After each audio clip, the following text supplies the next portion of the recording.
Merci Seigneur. Nous allons continuer le message. Aujourd'hui, nous sommes à l'avant-dernier jour de notre temps de jeûne et nous bénissons Dieu. Alléluia. Nous le remercions parce que on a commencé ce mercredi 8. Aujourd'hui, nous sommes au jeudi 18. Alléluia. Et nous bénissons le Seigneur pour chaque jour où il a inspiré sa parole, il nous a parlé. Vous savez, notre Dieu n'agit pas en dehors de sa parole. Alléluia. Donc nous voyons aujourd'hui les moyens plutôt d'avoir accès à la présence de Dieu. Après avoir vu les 5 niveaux de la présence de Dieu, j'ai parlé du niveau de l'omniprésence où Dieu est partout. J'ai parlé du niveau de la présence manifeste où Dieu est là et il nous fait savoir qu'il est là par plusieurs manières. J'ai parlé de la présence agissante de Dieu où Dieu est là, il nous fait savoir qu'il est là, mais en plus de ça, il se manifeste en agissant puissamment, en guérissant, en nous utilisant aussi pour guérir, pour agir. J'ai parlé aussi de la présence souveraine, cette présence qui marque un temps de réveil, un moment de réveil. C'est un niveau où Dieu lui-même prend le contrôle et nous n'avons aucun contrôle. Et il s'occupe de tout. Et j'ai parlé de la gloire de Dieu. La gloire de Dieu, c'est cette présence-là qui est pesante, cette présence qui est puissante, cette présence qui est impossible à l'homme de se tenir debout à l'intérieur.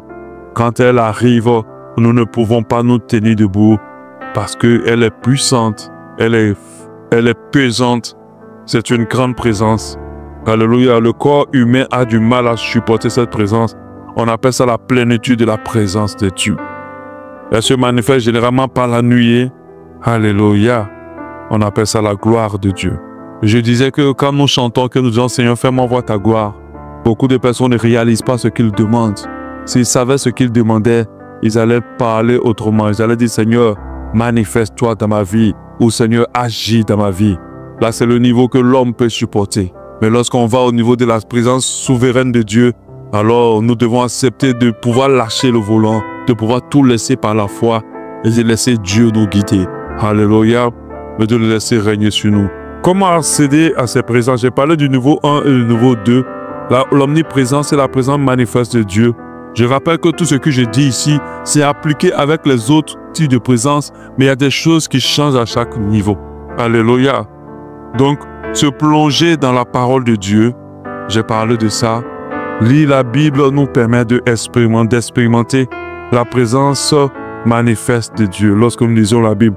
Le premier secret pour manifester la présence, d'expérimenter la présence manifeste de Dieu, c'est la prière. Plus nous habituons à prier, plus nous activons la présence manifeste de Dieu. J'ai parlé aussi du fait de pouvoir chercher Dieu dans des moments d'intimité, dans le secret, dans la prière, bien sûr, c'est la même chose. J'ai parlé aussi du fait de pouvoir louer le Seigneur.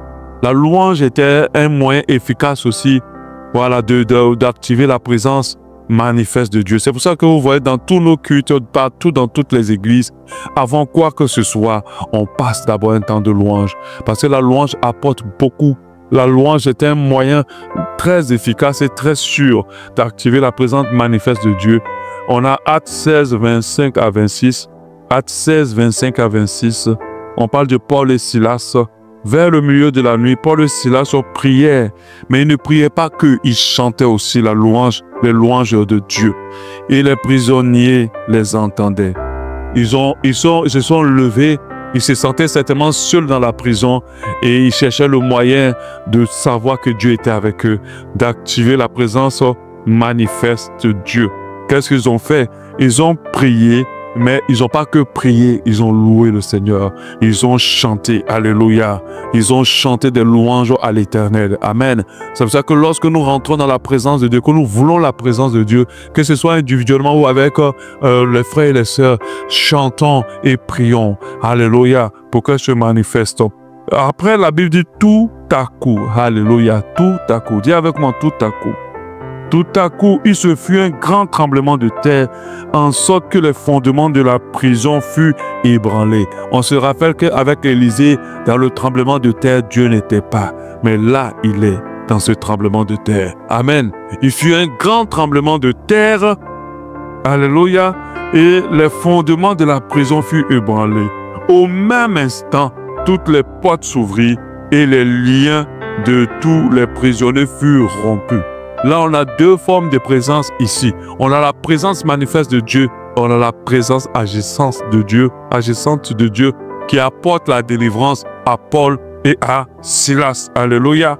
Je dis la présence aussi manifeste de Dieu on est capable de l'expérimenter en s'assemblant avec les frères et les sœurs dans la foi, comme on est maintenant. Si tu veux sentir que Dieu est là, dis aussi avec les autres frères et louer. Dieu aime quand 2, 3 personnes s'unissent autour du nom de son Fils. Alléluia. La Bible dit qu'il est doux et qu'il est bon pour des frères de demeurer ensemble. C'est très important pour nous d'être ensemble, d'être unis autour du nom de Jésus. Nous pouvons voir sa présence manifeste. Nous pouvons expérimenter sa présence manifeste. Donc c'est très important pour nous de prier. Si on veut cultiver la présence de Dieu, habituons-nous à prier. Habituons-nous. Oui, il y a une vie de louange aussi. Ayons une vie de louange. Peu importe la voix que nous avons, peu importe le fait que nous ne connaissons pas la musique, mais dès que Dieu nous permet d'avoir un son qui sort de nos bouches, nous pourrons louer. Est-ce que vous savez qu'on peut même louer sans même ouvrir la bouche? On peut chanter des cantiques dans notre être intérieur. Alléluia. Ayons une vie de louange. C'est pour cela que pour ceux qui sont habitués à une vie de prière, quand vous vous levez le matin, vous avez une chanson directe qui vous attend dans votre esprit à chanter. Dieu aime la louange de ses enfants. Et la Bible dit siège dedans. Donc c'est très important pour vous d'avoir une vie de louange et de prière. Mais aussi la présence manifeste de Dieu agit lorsque nous lisons la parole de Dieu, lorsque nous écoutons aussi des enseignements. Là, pendant qu'on est en train d'écouter, alléluia. Mais lorsque aussi nous écoutons des personnes qui sont ointes, amen, j'en ai parlé, qui sont ointes de cette présence. Oui, quand tu reçois cette présence, tu peux la partager par la louange, par l'enseignement, par l'exhortation. Alléluia. Tu peux la transmettre. Même rien qu'en étant avec quelqu'un en train de marcher. Vous allez voir par la suite, la présence de Dieu peut se communiquer. Est-ce que vous savez ça? La présence de Dieu se communique. Elle se communique par la louange. Elle se communique par la prière même. Quelqu'un peut commencer à prier, pas prier pour toi. Prier même simplement comme ça. Et puis tu l'entends prier et la présence de Dieu se communique à toi. Alléluia. Et Dieu te visite. Dieu te prouve qu'il est là avec toi. Alléluia. Elle se communique aussi par la louange aussi. Quelqu'un peut conduire la louange. Et puis tu as sa manière de conduire la louange. Tu sens Dieu t'emporter. Et quand la présence de Dieu est là, il y a des réflexes qu'on a. On a envie de louer. On a envie de prier. On a envie de parler en langue. On se sent bien. On reçoit la paix. Alléluia. Donc quelqu'un peut communiquer. On peut communiquer la présence de Dieu. Dans cela que vous allez voir que les disciples, ce qu'on a lu le matin, à une dimension de leur ministère, ils ne vont même pas parler aux gens. Simplement en marchant que leur ombre touche les malades et les malades guérissent. Mais ils sont arrivés dans cette dimension-là à cause de la présence de Dieu. Pourquoi? Parce que dans la présence de Dieu, nous sommes revêtus. Nous sommes revêtus de sa puissance. On ne peut pas chercher le revêtement divin ou le revêtement de Dieu loin de la présence de Dieu. C'est dans la présence de Dieu qu'on te rhabille, qu'on t'habille de puissance, qu'on t'habille, qu'on te revêt. Alléluia. On a vu comment Jésus, après ce temps de jeûne dans la présence de Dieu, la Bible dit, il fut revêtu du Saint-Esprit. Alléluia. Amen. Pour ce qui est de la présence de Dieu agissante, qui va nous aider à prier pour les malades, qui va nous aider aussi à être délivrés, à être guéris. Alléluia. Nous devons comprendre aussi que, en plus de tout ce qu'on a fait, parce que tout ce que j'ai dit de faire, il faut, pour la présence de Dieu agissant, il faut avoir l'habitude, il faut être fréquent dans ce genre de choses. Il faut être fréquent dans la méditation de la parole. Il faut être fréquent dans la méditation, dans la prière. Il faut être fréquent dans toutes ces choses-là dont j'ai parlé tout à l'heure. Il faut être fréquent à l'église. Amen. C'est pour ça que vous voyez beaucoup de personnes qui commencent à fréquenter l'église. On n'a même pas prié pour leur délivrance. Mais parce que ce sont des habitués du temple de Dieu, les choses commencent à se décanter dans leur vie. Alléluia. Les choses commencent à s'opérer dans leur vie. Il y a la fréquence. Voilà. C'est-à-dire que pour la présence manifeste, la fréquence n'est pas obligatoire. Mais pour la présence de Dieu agissante, il faut de la fréquence. Il faut de la fréquence. Il faut de la persévérance. Alléluia. Mais je dirais plutôt de la fréquence. On n'est pas encore au niveau de la persévérance. Parce que la persévérance, l'incessance, ça c'est au niveau de la présence de Dieu souveraine. Amen. Mais il faut de la fréquence. Il ne faut pas prier un jour et puis tu attends 2 semaines, 3 semaines ou 3, 4 jours et puis tu viens encore prier encore un jour. Non. Ou bien tu lis la Bible aujourd'hui, tu attends 5, 6 jours et tu relis la Bible. Tu ne peux pas manifester, tu ne peux pas expérimenter la présence de Dieu agissante. Si tu veux expérimenter la présence de Dieu agissante, tu dois être fréquent dans les bonnes habitudes spirituelles. Est-ce que vous comprenez? C'est tout ce qu'on fait là, tu dois être fréquent. Mais tu dois rajouter aussi le jeûne. Parce que quand tu rentres dans la dimension d'une vie de jeûne, parce que la vie de prière, il y a la vie de prière, il y a la vie de louange, il y a la vie de jeûne. Quand tu ajoutes, si tu veux avoir la présence de Dieu agissante, il faut rentrer dans une vie de jeûne. Il faut avoir une vie de jeûne, mais fréquente. Alléluia. Amen. Si tu jeûnes un jour comme ça, de manière isolée, Dieu peut se montrer qu'il est avec toi. Tu peux voir sa manifestation. Mais ce qui est plus important, c'est que ton temps de jeûne, si tu es arrivé dans le domaine de la présence fréquente de Dieu agissante, il faut qu'il y ait une fréquence. Il faut que tu le fasses habituellement.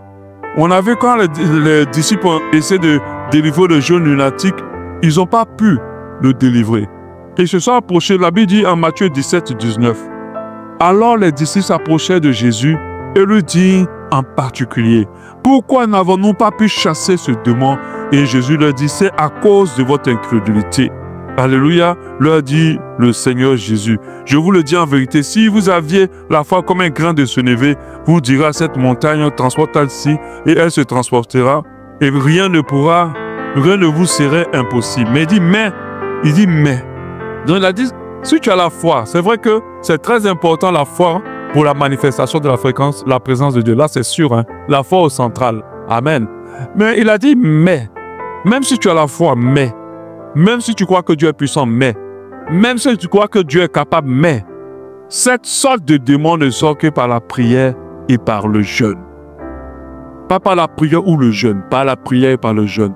Donc tu dois comprendre que si tu veux expérimenter la présence de Dieu agissante, il faut aller dans la dimension du jeûne. Parce que quand la chair est remplie, quand la chair est en pleine santé, quand elle ne veut pas en santé, il ne veut pas de maladie, il veut dire en pleine forme, je préfère dire cela. C'est-à-dire elle est vraiment remplie de nourriture. C'est très difficile d'atteindre la dimension de la présence de Dieu agissante. Impossible à quiconque qui mange 24 heures sur 24, tous les jours, sans temps vie de jeûne, de pouvoir atteindre la dimension où Dieu agit. Où Dieu agit dans sa vie, où Dieu agit au travers de sa vie. Alléluia. C'est pour ça que vous allez voir, pour faire beaucoup de délivrances, pour expérimenter la délivrance, il est important de jeûner. Jeûner, le jeûne ici, ce n'était pas pour le lunatique, le jeune qui était malade, mais c'était pour ceux qui allaient prier pour lui. Alléluia. Mais nous, on fait l'inverse aujourd'hui. On prend les malades, on les fait jeûner, mais celui qui prie pour eux ne jeûne pas. Et on veut les délivrer. C'est vrai, ça peut marcher. Parce que le jeûne est une puissance. Quand le corps est allégé, l'esprit prend de la puissance. Et quand l'esprit est puissant, alors Dieu agit. J'ai mis sur le groupe de l'église un message qui parlait de l'importance, l'efficacité, la puissance du jeûne. Le jeûne, ce n'est pas pour avoir les choses qu'on veut de Dieu. Malheureusement, on a traduit le jeûne à cela. Le jeûne, c'est pour se lever dans une dimension de puissance. Quand nous jeûnons, c'est pour que nous soyons dans une dimension de puissance. Regardez, quand vous jeûnez, la chair commence à s'affaiblir. Les désirs de la chair commencent à mourir. Vous le sentez? Les choses qui sont devant lesquelles vous êtes faibles commencent à devenir insignifiantes pour vous. Le jeûne, c'est pour s'élever spirituellement. Ça vous permet de capter mieux la parole de Dieu, mieux la pensée de Dieu, mieux ce que Dieu a à vous dire. Et ça vous permet d'avoir une dimension de puissance. Alléluia. On ne jeûne pas pour résoudre nos problèmes. Pour dire, quand je vais, les gens trafiquent le jeûne pour dire, comme j'ai jeûné 4 jours, Dieu va m'exaucer. Non. Quand tu jeûnes, c'est pour te rapprocher de Dieu, afin de comprendre ton état et ta situation, afin de t'élever encore plus spirituellement. Amen. Donc si on veut expérimenter la présence de Dieu agissante, faisons tout ce que je dis là, avec foi bien sûr, et dans une fréquence. Soyons fréquents, soyons habituels. Amen. Une personne qui n'a pas de vie de prière constante, habituelle, ne peut pas parler de la dimension de la présence de Dieu agissante. Elle entend se mentir. C'est pas possible. Dieu veut qu'on le cherche de tout notre cœur avant de le voir. C'est ça, en fait, la chose. Aujourd'hui, les enfants de Dieu sont davantage faibles. Dieu n'agit pas autant dans leur vie parce qu'ils ne prient pas. Ils n'ont pas de vie de prière. Ils n'ont pas de vie de jeûne. Ils n'ont pas de vie de méditation de la parole.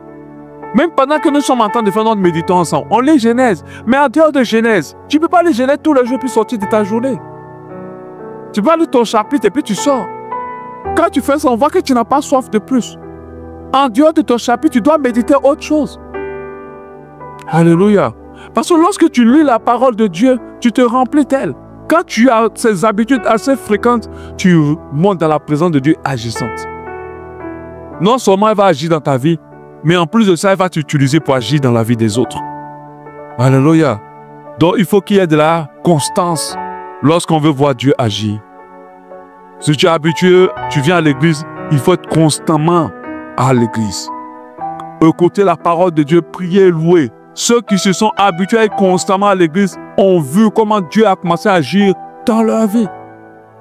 Mais ceux qui viennent dimanche, après ils disparaissent juste après un autre dimanche, ils disparaissent. Mais attendez.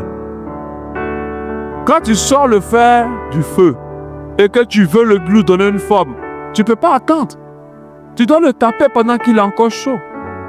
Et c'est en ce moment-là que quelque chose se passe lorsque tu es dans la fréquence. Alléluia. Amen. Très important pour la présence de Dieu agissante.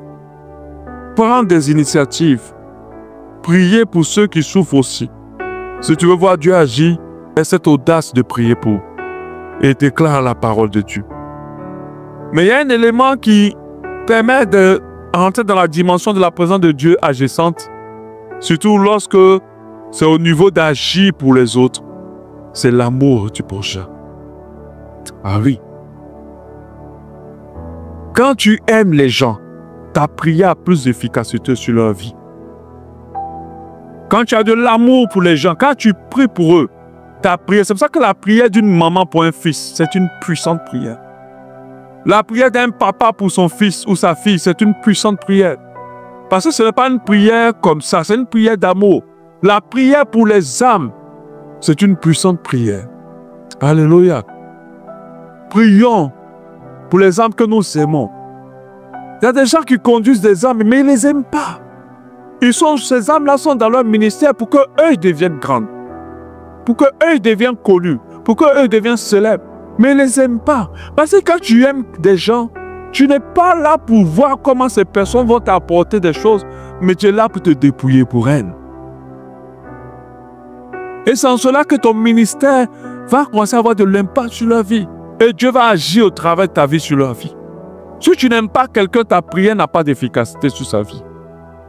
Donc si tu veux atteindre la dimension de la présence de Dieu agissante, commence à aimer les gens. Surtout ceux pour qui tu pries. Jésus aimait Lazare. C'est pour ça que lorsqu'il a prié pour sa résurrection, elle s'est opérée. Mais si tu veux prier pour la résurrection de quelqu'un, pour que les gens sachent que tu es puissant et que tu sais prier, alors ta prière n'aura pas d'efficacité. Il faut aimer les gens. Je vous assure, quand tu aimes quelqu'un, comment dire ça, tes prières, ta vie, ta présence dans la vie de cette personne va la transformer. Vous savez pourquoi les femmes ont cette onction de changer la vie des hommes? À cause de l'amour qu'elles ont pour ces hommes-là. Quand une femme t'aime, la première chose qu'elle va désirer, c'est que tu montes dans les hauteurs. Et elle va t'envoyer là-bas. Alléluia. C'est la première chose qu'elle va désirer, que tu montes dans les hauteurs. Et elle va t'envoyer là-bas. L'amour aussi une puissance. Elle active la présence de Dieu agissante. Ne prions pas pour prier pour les gens. Prions dans l'amour qu'on porte pour eux. Arrivons au point même de pleurer dans la présence de Dieu à cause de quelqu'un. Il y a des gens qui pleurent parce que cette personne ne connaît pas Jésus encore. Alléluia. Qui pleurent parce que cette personne a besoin de délivrance. Oui. Pour expérimenter ce troisième niveau, nous avons besoin de fréquences dans les bonnes habitudes. Tu peux arrêter. Nous avons besoin d'une fréquence dans les bonnes habitudes. Alléluia. Et nous avons besoin d'une grande foi. Expérimentons le quatrième niveau. Ce n'est plus la fréquence, c'est la persévérance. En plus de faire fréquemment, on a parlé le matin que la persévérance c'était quoi? On a parlé ce matin que la persévérance c'était quoi? La persévérance, c'est la patience, mais c'est l'insistance. Oui. Quand tu vois la persévérance, tu comprends que la personne ne rentre pas dans la présence de Dieu 2 minutes, 5 minutes, 3 minutes et puis elle sort. Elle est là jusqu'à ce qu'elle voie Dieu. Ça, c'est la quatrième dimension. À chaque fois qu'il y a eu réveil, c'est des personnes qui sont assemblées, qui ont oublié tout dehors. Ils sont restés dans la présence de Dieu, en train de prier, en train d'aspirer à cette nuit, en train d'aspirer à cette gloire. Il y a une insistance. Il y a une insistance. Alléluia. Il y a une insistance. Ils ne sont pas là pour dire, on est là, on va finir, l'heure arrive, on va partir. À un moment donné, la présence de Dieu, je parle de la souveraine, on sent la présence de Dieu agissante, on sent que quelque chose commence à se produire et on n'a plus envie de rester. On insiste, on prie, on prie. Il y a quelqu'un qui va se lever, il va se mettre de minuit jusqu'au matin, il ne laisse pas, il continue à prier. L'autre va se lever, voilà, il y a une insistance. Il va commencer la louange, il ne va pas arrêter. Moi, j'ai des temps comme ça, avec des temps de louange. J'ai ça. Je suis là quand je commence, j'insiste, je n'arrête pas, je loue. Des fois, c'était dans ma chambre, ça m'est beaucoup arrivé quand j'étais au Tchad, mais ça m'est arrivé aussi. Bon, quand tu es marié, tu n'as pas trop d'espace pour ça, mais ça arrive parfois. Tu chantes, tu chantes, tu chantes, tu chantes, tu pries, et tu ne vois pas le temps passer, tu insistes. Et c'est en ce moment-là que tu peux expérimenter la présence de Dieu souveraine. Alléluia, quand il y a l'insistance. Mais très peu de personnes se disent que cette présence-là ne sont pas pour. Je veux dire, certaines personnes se disent c'est pas pour moi. Parce que vous n'êtes pas encore arrivé au stade où vous aimez la présence de Dieu. Mais nous avons prié pour ça et je crois que Dieu va corriger ça. Il va corriger le fait que quand on rentre dans sa présence, qu'on ne soit pas prêt à sortir.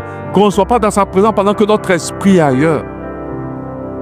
Pendant que nous sommes en train de penser à tout ce que nous devons faire, les choses dans le genre que nous devons faire. C'est pour ça que nous conseillons aux gens, on conseille à tout le monde, ceux qui veulent voir Dieu dans sa présence souveraine ou agissante, de pouvoir prier dans des moments de la nuit ou à l'aube. Vous voyez Jésus. C'est pour ça qu'on a instauré nos 12 matins. Très tôt, on sait qu'on a à penser à rien. Ce n'est pas maintenant. Maintenant, il y a des gens qui sont là, mais leur cerveau est un peu quelque part. On passe aux enfants qu'on a restés à la maison. Est-ce qu'ils sont lavés? Est-ce qu'ils ont mangé? Il y a certains qui sont projetés même déjà à 7 h du matin. Comment ils vont descendre avec violence après ce temps? Dis la vérité. Amen, non? Voilà. Non, ça, les pensées sont partout en fait. Quand c'est tôt le matin à l'aube, 4 h, 5 h du matin, tu ne penses pas à quelque chose. Tes enfants sont en train de dormir là-bas, tout est calme, personne n'est dehors, personne ne va t'appeler, personne. Et tu pries. Alléluia. C'est très important. Pour expérimenter le niveau, le 4e niveau, il faut de l'insistance. Tu te lèves, tu rentres dans la présence. C'est ça, je disais que ce 4e niveau-là, vraiment, quand on l'achète, il faut arriver à une dimension où tous les soucis, toutes les inquiétudes sont enlevées dans ton esprit. Mais est-ce que tu le peux si tu es marié? Non. Est-ce que tu le peux si tu as des enfants? Ça sera compliqué. Est-ce que tu le peux si tu travailles? Ça sera compliqué. Parce qu'il y a tout ça qui est dans ton esprit. Je ne dis pas que c'est impossible, c'est possible. Donc, qu'est-ce que d'autres font? Ils font des retraites. Oui. Le réveil, c'est dans des moments de retraite. Comme maintenant. On prend les vacances, on voyage tous, on va quelque part. Dans un camp de retraite, parce que nous, on n'en a pas ici. En Côte d'Ivoire, il y a des camps de retraite. Tu vois, ici, je sais que Les camps que je trouve, c'est les camps où les gars vont faire la délivrance et puis des fois, ça frise à la sorcellerie. Je ne parle pas de ça. Je parle au camp de retraite. Où les gars ont pourvu des chambres. Là-bas, il n'y a pas à manger, il n'y a pas de restaurant. Vous venez là pour vous retirer dans la présence de Dieu. En Côte d'Ivoire, il y en a. Vous louez, généralement, on paye 10 000 seulement pour la journée. Ou bien, des fois, c'est moins que ça. Et tu viens, tu te retires. Tu es là. Toi et Dieu, regardez. Là, tu peux prier avec insistance. Il faut que dans notre marche chrétienne, nous ayons des vies de retraite personnelles. Ah oui. Parce que si tu veux expérimenter la présence de Dieu souveraine en vivant ton quotidien, ce n'est pas possible. Parce que elle s'active au moment où il n'y a plus rien dans ta tête. Il n'y a pas d'inquiétude, il n'y a pas de réflexion, il n'y a rien. Donc du coup, on se retire. Il faut avoir des vies de retraite personnelles. Se retirer, venir à l'église pour dire, bon, je me retire ici. Partir quelque part, te retirer. Et puis rester seul à seul avec Dieu. Moi, je le fais tellement de fois. Alléluia. Amen. Dans la présence de Dieu agissante aussi, il faut une collaboration avec le Saint-Esprit. Il faut une collaboration avec le Saint-Esprit. Comme j'ai dit, il faut persévérer, insister dans la méditation de la parole, la louange et la prière. Mais il faut aspirer aussi à cette présence. Quand on aspire à cette présence, la première position de prière, c'est à plat ventre, face contre terre. Ça commence par là. Parfois, si tu te lèves pour prier et que l'endroit où tu pries est grand, tu as de l'espace, ne reste pas en train de marcher dans ta salle ou ne te mets pas à genoux. Couche-toi à plat ventre, face contre terre et commence à prier. Et ne prie pas un peu, insiste. Et tu vas voir ce qui va se passer. Alléluia. Insistez aussi, persévérez aussi avec l'assemblée. Amen. Pour ce qui est de la gloire, c'est la même chose. Parce que si tu es proche de la souveraine, tu peux expérimenter la gloire. Alléluia. Et nous avons vu dans la parole de Dieu, la gloire de Dieu s'est beaucoup plus manifestée dans son temple. Elle se manifeste beaucoup quand il y a des adorateurs ensemble. Elle se manifeste, c'est vrai qu'avec Moïse, c'était sa gloire dans le feu. Mais elle se manifeste beaucoup quand on est ensemble. Bien sûr, en insistant sur tout ce que j'ai dit. Alléluia. Avec le même esprit. Amen. On a Moïse qui a dit en Exode 33, 18. Moïse dit au Seigneur, je t'en prie, fais-moi voir ta gloire. Tu as dit, fais-moi voir ta brillance. Fais-moi voir à quel niveau tu brilles. Et je l'ai dit hier, quand vous dites à Dieu, fais-moi voir ta gloire, on vous a tellement enseigné des mauvaises paroles. Les gens pensent que la gloire de Dieu, c'est la construction de leur maison. C'est d'accoucher un enfant. C'est de pouvoir être marié. C'est le voyage. Non. La gloire de Dieu, c'est lui qui vient être impressionnant devant toi. Il brille devant tes yeux. C'est ça, fais-moi voir ta gloire. Alléluia. Viens briller devant moi. Dis que je vois à quel niveau tu es glorieux. Alléluia. Amen. C'est ça la gloire. Quand on dit que on tient un artiste qui est rentré dans la gloire, ça veut dire que ça, il commence à briller dans le monde entier. On commence à le connaître. Il brille. Ce qu'il est impressionnant. Alléluia. Amen. Et c'est très important. Il faut insister là-dessus. Il faut comprendre qu'il faut qu'il y ait une soif de la gloire de Dieu. Il y a des gens qui n'ont pas envie de voir ça. Il y a des gens qui ont limité Dieu à celui seulement qui doit agir dans leur vie.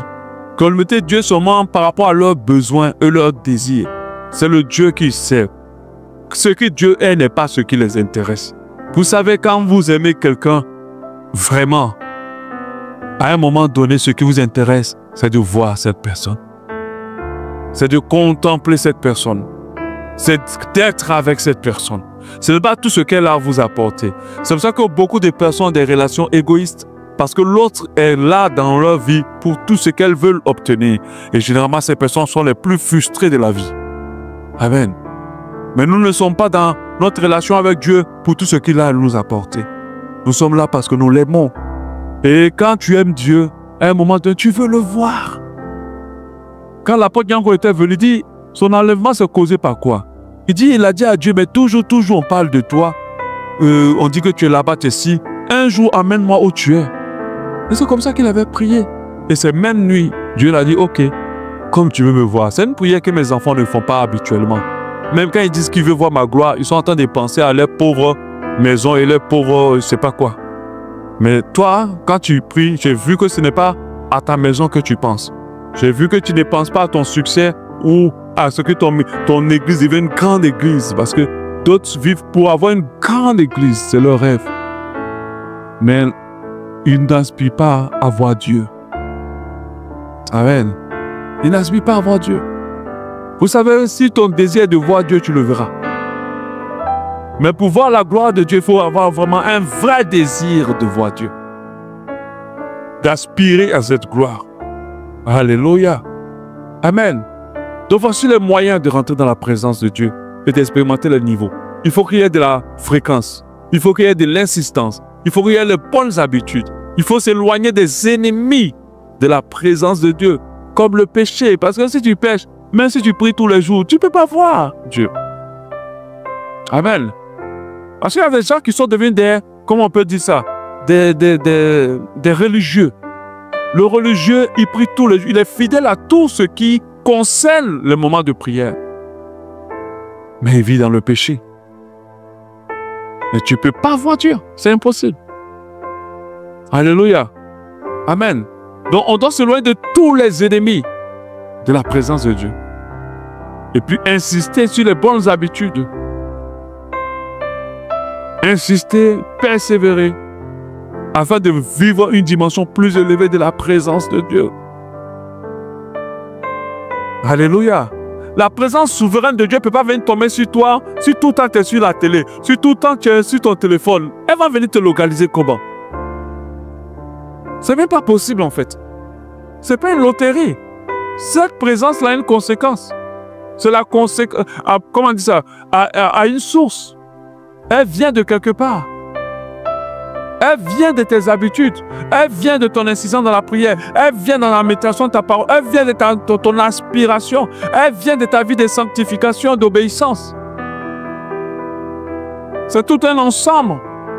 Et ce qui me plaît, elle est disponible pour quiconque la désire. Même si tu n'es pas le pasteur, même si tu es converti aujourd'hui et que tu as compris que voilà comment faire pour rentrer, fais seulement, toi tu vas rentrer même avant ton pasteur. Alléluia. Pour quiconque croit. C'est ça qui me plaît avec Dieu. Il ne fait pas d'acception, comme on dit ça, acception des personnes. Il ne fait pas dire comme c'est toi le pasteur. Bon, je ne peux pas permettre à ce que quelqu'un rentre avant toi. Non. On ne peut pas dans une cérémonie, moi, on va me mettre devant toi, on va te mettre derrière. Mais dans le lieu très saint, il n'y a pas en fait de que pasteur faut rentrer avant tes brebis. Il n'y a pas ça. Si le pasteur n'aspire pas à Dieu, si le pasteur n'a pas de vie de prière, si le pasteur n'a pas de vie de sanctification, si le pasteur n'insiste pas avec les bonnes habitudes spirituelles, toi, si tu fais ça, tu rentres avant lui.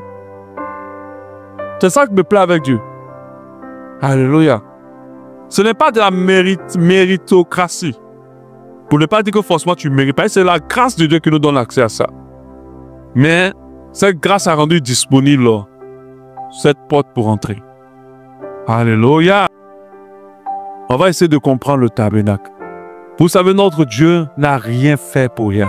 Je me suis rendu finalement compte que le tabernacle a 5 niveaux. Pas celui-là. Ça, c'est la version construite normale en 3D que vous voyez. Pas ça.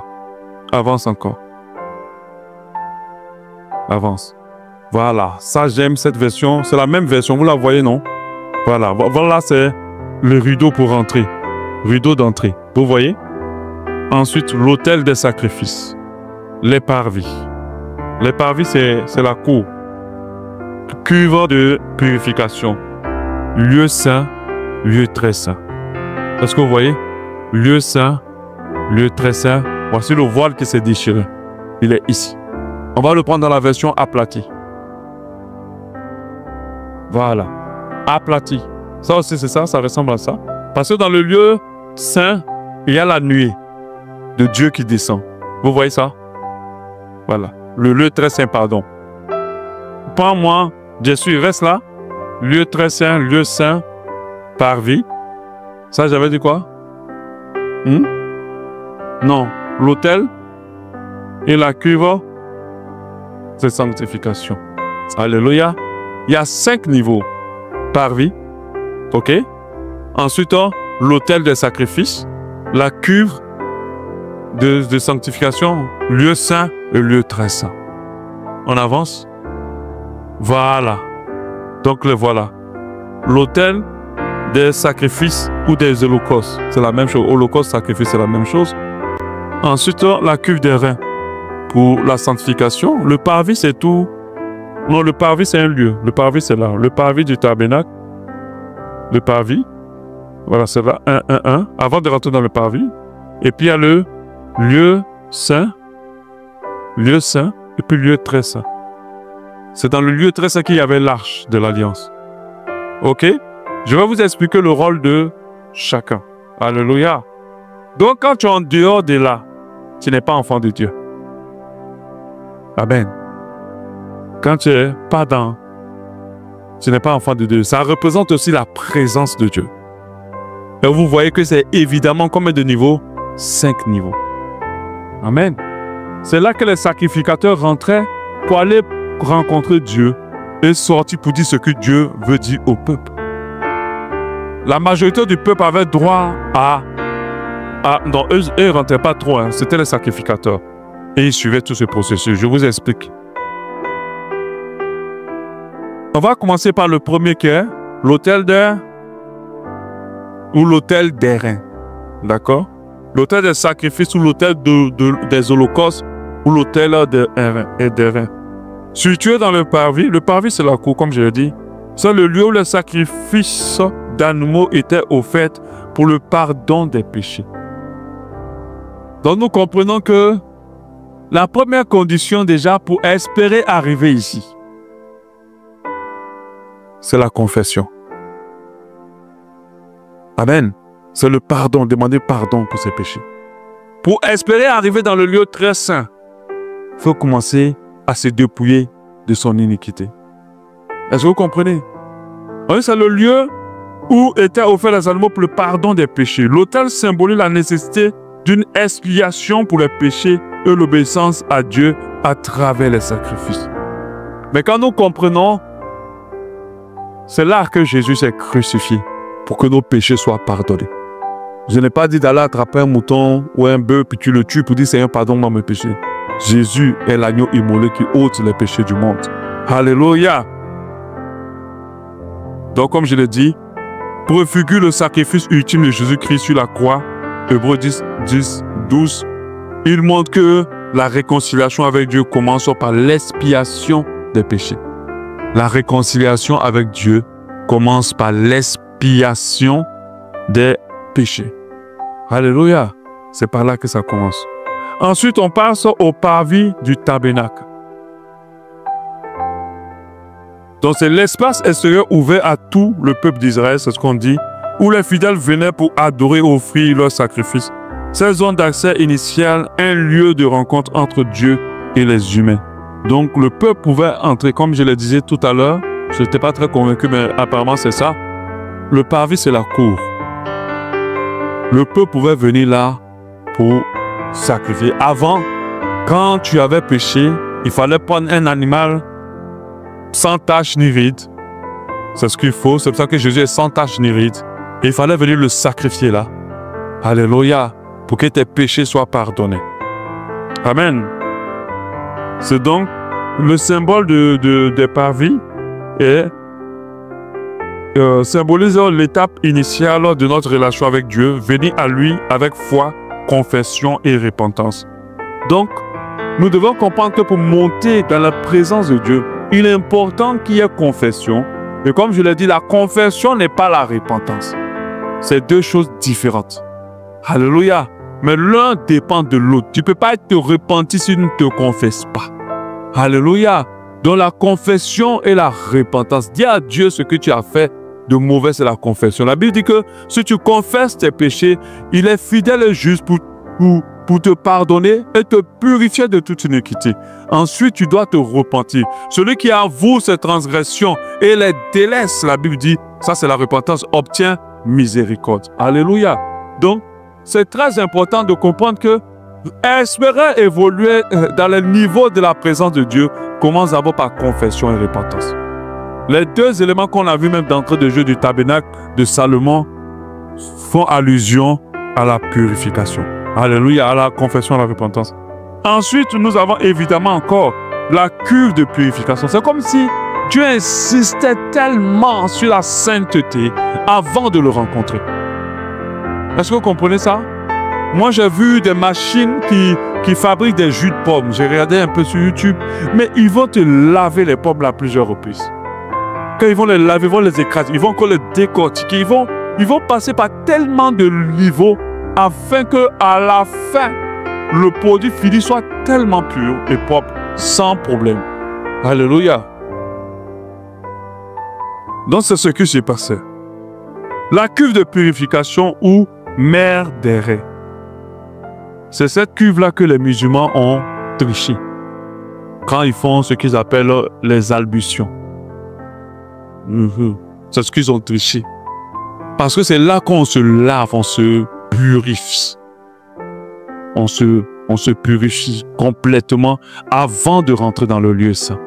Est-ce qu'ils ont triché? Mais sauf qu'ils l'ont triché de la mauvaise manière.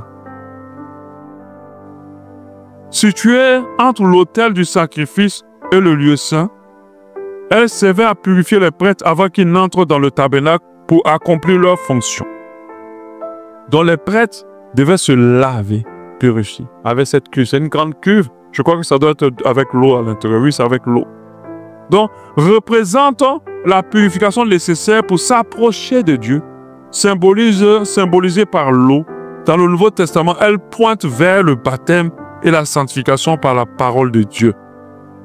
Oui, c'est une cuve. C'est pour ça qu'elle fait symbole aujourd'hui de baptême pour nous lorsque nous baptisons. Mais la pensée derrière, c'est qu'on n'approche pas Dieu n'importe comment. Il faut se purifier. Si tu veux expérimenter les dimensions de la présence de Dieu, il ne faut pas sauter ça. Il ne faut pas sauter. D'autres restent ici.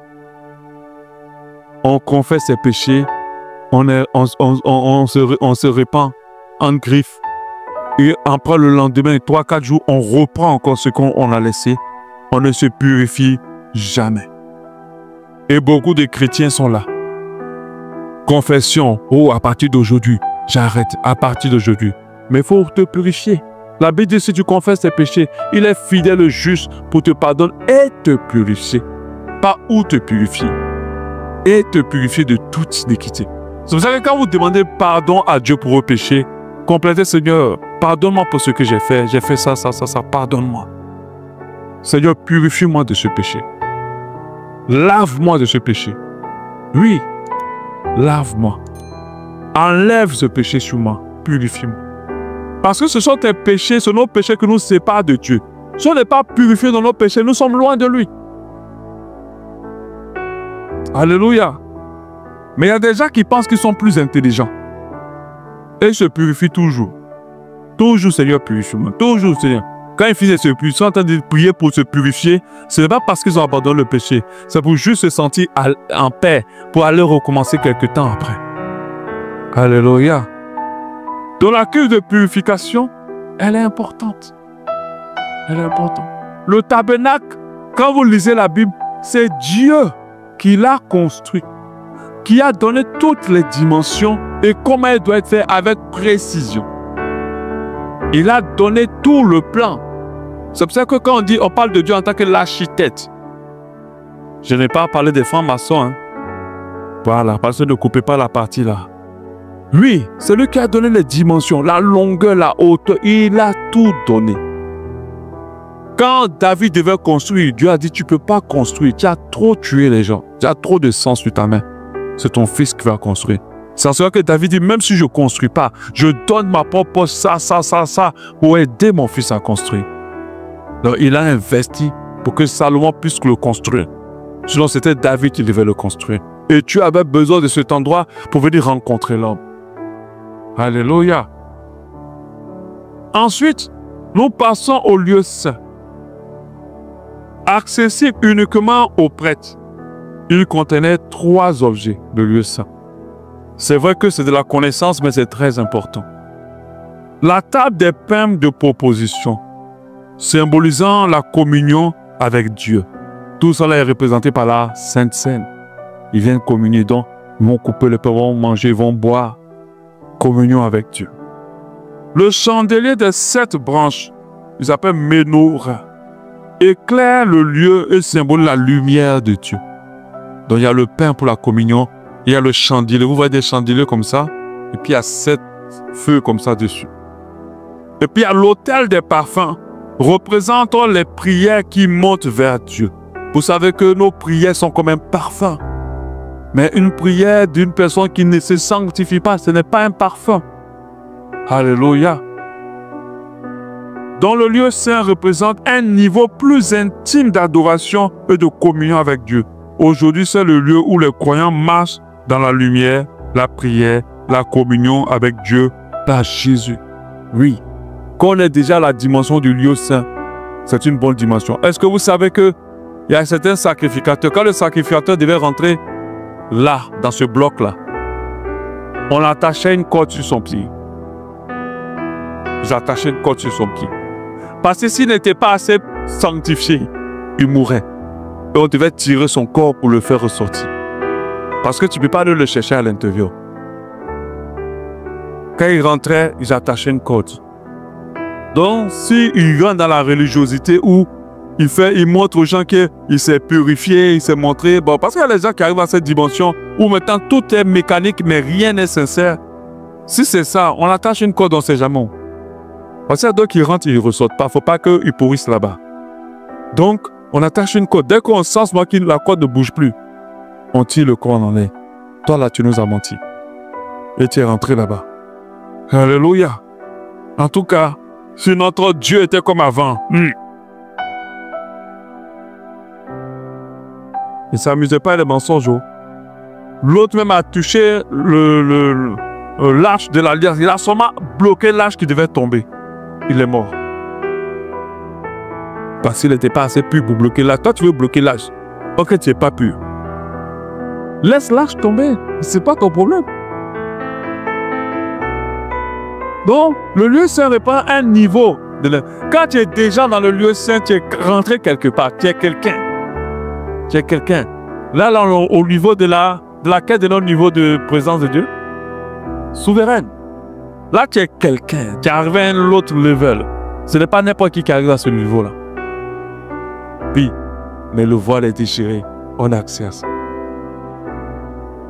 On va parler maintenant du lieu très saint, qu'on surnomme aussi le Saint des Saints. Le lieu très saint ou le Saint des Saints. Je vous assure, ce que je suis en train de vous enseigner par la grâce de Dieu, c'est quelque chose de très... Quand tu le comprends, tu comprends mieux Dieu. Tu comprends mieux pourquoi tu es chrétien. Tu comprends mieux ta relation avec Dieu. Et je pense que ça va t'aider. Alléluia. Le lieu très saint ou le Saint des Saints. Le rôle, le lieu le plus sacré où résidait la présence de Dieu sous forme de la gloire Shekinah. Au-dessus de l'arche de l'alliance. Donc on parle de la gloire, c'est une nuée. Seuls les grands prêtres pouvaient y accéder, une fois par an, le jour des expiations. Ils rentraient seulement une fois l'année. Mais nous avons accès à n'importe quelle année, à n'importe quel moment. Le nombre de fois que nous voulons, nous avons accès. Parce que le voile est déchiré. On l'a vu dans la vidéo. Le gars, il a dit à Dieu, mais pourquoi j'ai accès au Saint des Saints? Il a dit, mais le voile est déchiré. Le voile est déchiré. Donc tu as accès. Il symbolise la communion parfaite avec Dieu et directe avec Dieu. Dans le Nouveau Testament, le voile séparait le lieu très saint et a été déchiré à la mort de Jésus ouvrant un accès direct à Dieu pour tous les croyants. Il faut m'afficher Matthieu 27, 51. Matthieu 27, 51. Matthieu 27, 51.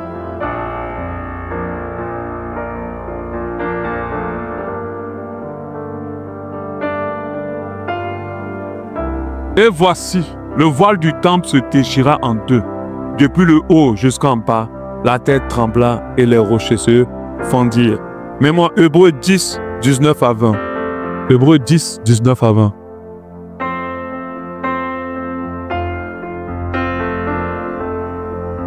Hébreux 10, 19 à 20. Ainsi donc, frères, puisque nous avons, au moyen du sang de Jésus, une libre entrée dans le sanctuaire. Au moyen du sang de Jésus, nous avons une libre entrée dans le sanctuaire par la route nouvelle et vivante qu'il a inaugurée pour nous au travers du voile, c'est-à-dire de sa chair. Alléluia. Jésus même est passé d'abord là et nous avons le droit d'y avoir accès. Chaque partie du tabernacle reflète un aspect de notre relation avec Dieu. L'autel des sacrifices, repentance et expiation par le sang de Jésus. Les parvis, approche initiale de Dieu par la foi. La cuve de purification, sanctification et purification par la parole et l'esprit. Le lieu saint, communion et marche dans la lumière de Dieu. Le lieu très saint, communion parfaite et directe avec Dieu, rendu possible par Jésus-Christ de Nazareth. Je veux que tu me ramènes encore le tabernacle. Avant que le pasteur assistant, c'est toi qui dois prier. Dieu nous conduit. Tu me le ramènes dans la version 3D. Enlève-moi le verset, s'il te plaît.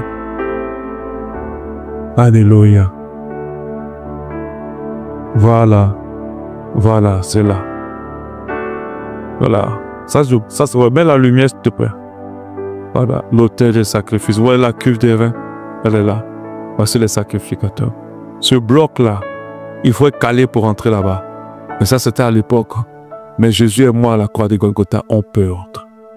Mais nous devons comprendre que Dieu est saint, saint et saint.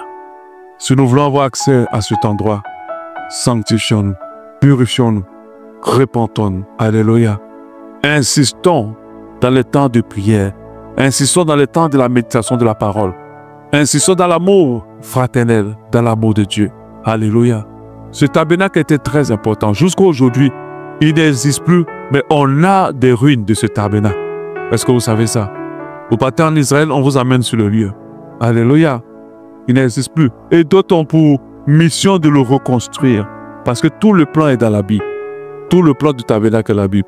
Mais si Dieu t'a pas demandé de construire quelque chose que tu t'as construit, à tes risques et périls. Alléluia. Donc moi, je ne sais pas qui va avoir l'audace. Ils ont déjà reconstruit l'arche aussi de Noé. Oui, ils ont reconstruit ça.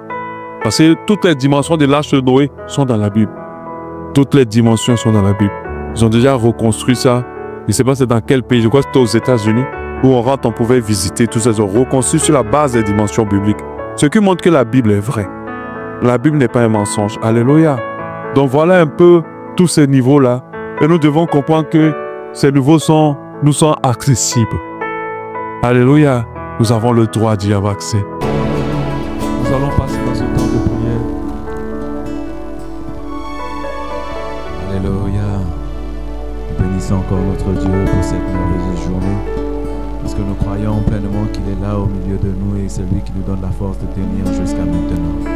Amen. Amen. Merci Seigneur. Pour commencer, nous allons déjà rendre grâce au Seigneur. Rendre grâce pour l'accès qu'il nous a donné en déchirant le voile, qui nous empêchait de rentrer dans le lieu très saint. Aujourd'hui, nous avons cette possibilité. Aujourd'hui, nous avons ce privilège d'entrer quand nous voulons, comme nous voulons, voir notre Dieu.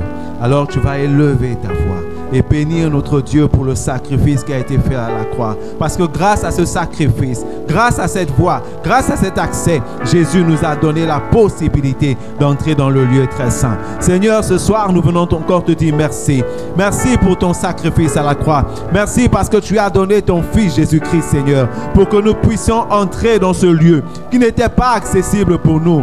ce lieu qui n'était pas accessible pour nous, Papa. Nous te bénissons ce soir parce que tu nous as permis, Père éternel, de rentrer dans ce lieu. Tu nous as permis d'accéder à ce lieu qui était interdit. Seigneur, ce soir, nous te bénissons parce que tu nous as ouvert l'accès en déchirant le voile. En déchirant le voile, Seigneur, tu nous as donné à chacun de nous la possibilité de rentrer dans ta présence, la possibilité d'entrer, Père éternel, Seigneur, dans le 5e niveau. Ce niveau qui n'était pas donné à tout le monde, mais par le sacrifice de la croix. Seigneur, tu m'as permis, moi, qui ne suis qu'un homme fait de chair, Seigneur, de rentrer dans ce lieu. Seigneur, je te bénis ce soir. Je te dis merci encore, Père éternel, car pour moi, tu t'es livré à la croix. Car pour moi, tu as ouvert, Seigneur, l'accès. Car pour moi, tu as déchiré le voile. Je te bénis, Seigneur. Je te bénis parce que tu m'as choisi. Je te bénis parce que tu m'as choisi. Seigneur, je te dis encore merci ce soir. Au nom de Jésus. Alléluia. Nous avons vu les différents moyens de rentrer dans la présence glorieuse de Dieu. Alors ce soir, tu vas dire au Seigneur, tu vas demander au Seigneur de t'enseigner. Tu vas dire, Seigneur, enseigne-moi à prier dans ta volonté et avec persévérance. Seigneur, enseigne-moi à prier dans ta volonté et avec persévérance. Papa, enseigne-nous, Seigneur, ce soir, à te prier, Papa, avec persévérance dans ta volonté. Seigneur, comme l'ont fait les disciples dans la chambre haute. Seigneur, qui n'ont pas cessé, malgré le temps, Seigneur, à prier. Qui n'ont pas cessé, Seigneur, à lever la voix vers toi. Qui n'ont pas cessé, Père éternel, à lever des parfums, Seigneur, de bonne odeur vers toi. Seigneur, ce soir, enseigne-nous, Seigneur, à prier dans ta volonté. À prier avec insistance, à prier, Seigneur, avec persévérance. Seigneur, à être patient dans nos prières, à ne pas, Père éternel, prier, Seigneur. Prier, Seigneur, en pensant à autre chose. À ne pas prier, Seigneur, en pensant, Seigneur, à tous les soucis que nous avons. Donne-nous de prier, Seigneur, dans ta volonté. Donne-nous de prier, Seigneur, dans ta volonté, Seigneur, avec persistance, Père éternel. Avec persistance, Seigneur. Donne-nous de prier, Seigneur, en ne pas regardant le temps. Seigneur, nous avons besoin de toi. Nous avons besoin de toi, Père éternel. Apprends-nous, Père éternel, à prier avec insistance, Seigneur, au nom puissant de Jésus. Alléluia. Le Seigneur a fait des promesses. Il a dit aux disciples qu'il reviendra. Mais il a aussi dit de ne pas quitter le lieu où ils étaient. Alors tu vas dire au Seigneur, donne-moi la capacité d'obéir. Donne-moi la capacité d'obéir à tes recommandations. Seigneur, donne-moi la capacité d'obéir à tes recommandations. Père éternel, dès ce soir, je veux, Seigneur, obéir. Seigneur, dès ce soir, je veux obéir, Seigneur. Je veux entrer dans la plénitude même de ta présence. Mais Seigneur, j'ai besoin d'obéir. J'ai besoin d'obéir, Seigneur, à ta parole. J'ai besoin d'obéir à tes recommandations. J'ai besoin d'obéir, Seigneur, à ta volonté. Seigneur, donne-moi de rester où tu m'as demandé de rester. Donne-moi de faire ce que tu m'as demandé de faire. Seigneur, que je ne suive pas, Seigneur, le vent. Seigneur, que je reste attaché à ta parole. Que je reste attaché à ta parole. Afin, Seigneur, d'obéir. Afin, Seigneur, de rester fixé à tes recommandations. Seigneur, donne-moi des yeux fixés, Seigneur. Donne-moi des yeux fixés, Seigneur, vers toi. Que je ne m'éloigne pas de toi. Que je ne m'éloigne pas de ta parole. Que je ne m'éloigne pas, Seigneur, de ce que tu as, Seigneur, dit dans ma vie. Au nom de Jésus, donne-moi de respecter mes engagements. Donne-moi de respecter ta parole. Au nom de Jésus. Papa, j'ai besoin de toi. Donne-moi cette capacité, Seigneur, d'obéir, Seigneur, d'être un enfant obéissant. Au nom de Jésus. Seigneur, j'ai besoin de toi. Alléluia. Tu vas aussi prier et dire au Seigneur, donne-nous de manifester l'amour pour les autres. Donne-nous de manifester l'amour pour les autres. Nous avons vu que c'était un moyen pour accéder. C'était un moyen pour accéder à la présence de Dieu. Seigneur, ne voulons pas, Seigneur, être égoïstes et penser uniquement à nous-mêmes. Quand tu as fait descendre, Seigneur, ton Esprit Saint sur les disciples et que tu leur as donné, Seigneur, de parler en d'autres langues. Papa, c'était pour évangéliser. C'était pour, Seigneur, parler de toi aux autres, Seigneur. Mais ce soir, Seigneur, nous te demandons encore plus. Donne-nous d'aimer les autres. Donne-nous d'aimer nos frères. Donne-nous d'aimer nos sœurs. Seigneur, ce soir, nous avons besoin de toi. Donne-nous d'aimer, Seigneur, ceux qui sont autour de nous. Seigneur, donne-nous, Seigneur, d'entrer dans ta présence. En nous souvenant, Seigneur, que les autres aussi, Seigneur, ont besoin de toi. Donne-nous de manifester l'amour envers notre prochain. Donne-nous de manifester l'amour envers nos parents. Donne-nous de manifester l'amour, Seigneur, envers nos frères. Donne-nous de manifester l'amour, Seigneur, envers nos relations.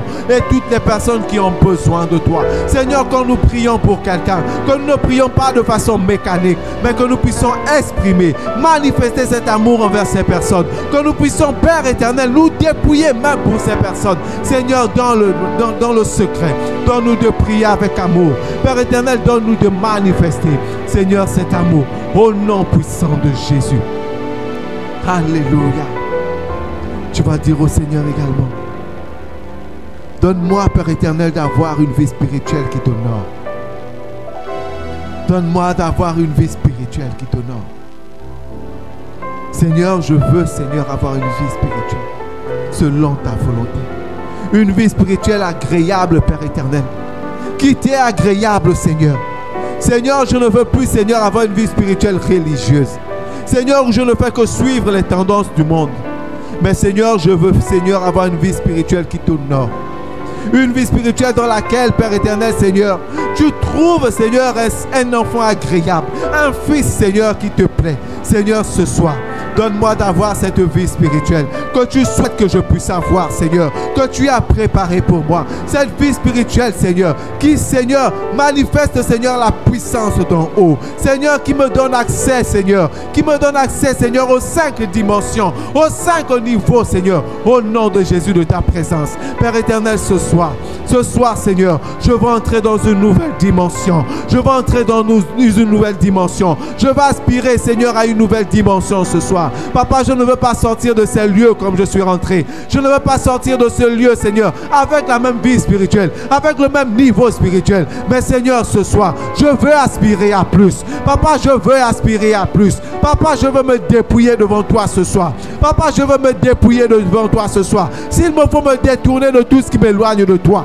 s'il me faut me détourner de tout ce qui m'éloigne de toi, ce soir, je décide d'abandonner le péché. Ce soir, je décide d'abandonner les convoitises. Ce soir, je décide d'abandonner, Seigneur, les mauvaises ambitions, Seigneur, de ma vie. Au nom de Jésus. Ce soir, Seigneur, je veux avoir une vie spirituelle, Seigneur, qui t'honore, qui me fait entrer dans une nouvelle dimension. Une vie spirituelle, Seigneur, qui me consacre totalement à toi, qui consacre ma vie à toi. Seigneur, ce soir pour un frère, au nom de Jésus. Seigneur, ce soir pour un frère, que le Saint-Esprit se manifeste maintenant. Qu'une vie soit transformée, Seigneur, ce soir. Qu'une vie soit changée ce soir. Qu'un cœur soit renouvelé. Papa, nous avons besoin de toi. Que cette retraite, Père éternel, soit un nouveau départ pour une personne ce soir.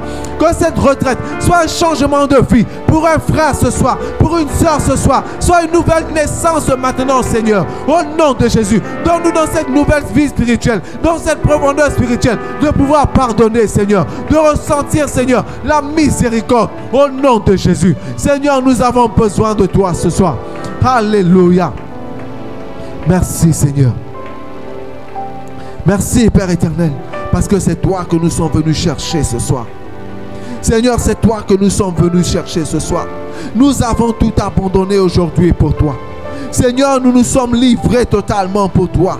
Et ce soir, Seigneur, nous voulons te recevoir. Seigneur, nous aspirons à plus ce soir. Seigneur, comme dans la chambre haute, Père éternel, nous aspirons à plus. Donne-nous, Père éternel, Seigneur, de nous abandonner complètement à toi. Seigneur, de nous livrer complètement à toi. D'un commun accord, d'élever la voix vers toi. Afin que, Seigneur, des langues de feu tombent maintenant. Et que tes fils, tes enfants, Seigneur, ce soir, soient touchés et transformés par la puissance, Seigneur, qui descend. Au nom de Jésus, que ta présence soit encore palpable ce soir. Manifeste-toi dans chacune de nos vies. Seigneur, nous avons besoin de toi. Au nom puissant de Jésus-Christ.